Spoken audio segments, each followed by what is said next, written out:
Друзья, всем привет! Вы на канале Сладкий Мастер. Готовлю французский заварной десерт на сливках крем-брюле, который с французского переводится буквально как обожженные сливки.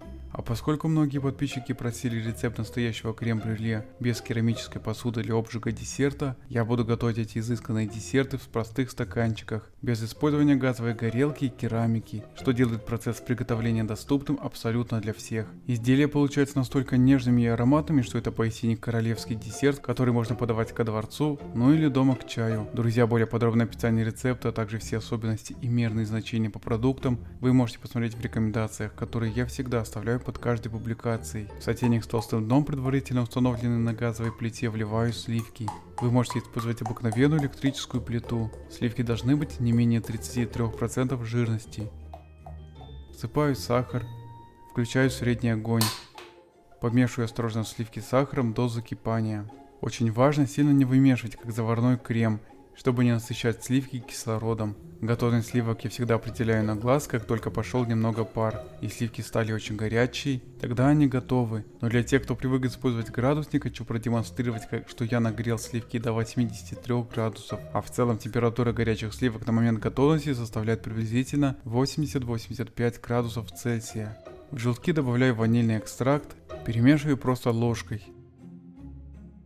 Непрерывно помешивая, вливаю горячие сливки из сотейника в желтки.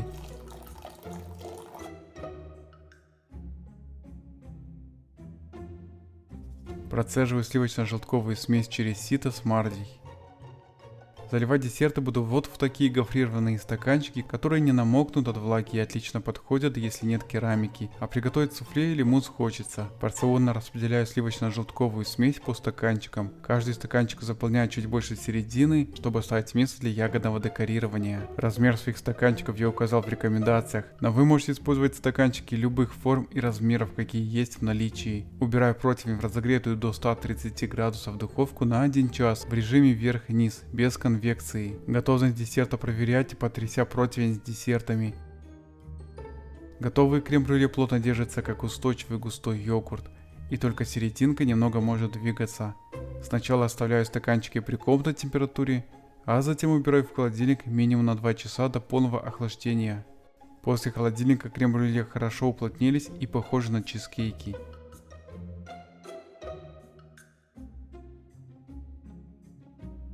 Обсыпаю каждый стаканчик немного сахара, при желании можете пропустить этот шаг. Украшаю каждую порцию ягодой, которая имеется в наличии. У меня это клубника. Дополнительно сверху оформляю листочками мяты. Французские крем-брюле – это изысканные десерты, которые обычно принято подавать в ресторанах и в заведениях, где ценят рецепты с вековой историей. Мы же можем теперь готовить эти изделия у себя дома, имея в наличии свободные желтки и сливки, без особых усилий. Вкус этих десертов настолько яркий и гармоничный, что остановиться на одном стаканчике очень сложно. Часто просят приготовить крем-брюле на праздники к столу, за их приятный сливочный вкус, удобство в употреблении и как украшение праздничного стола. Спасибо, мои дорогие, за подписку, лайки и комментарии, тем самым вы продвигаете канал.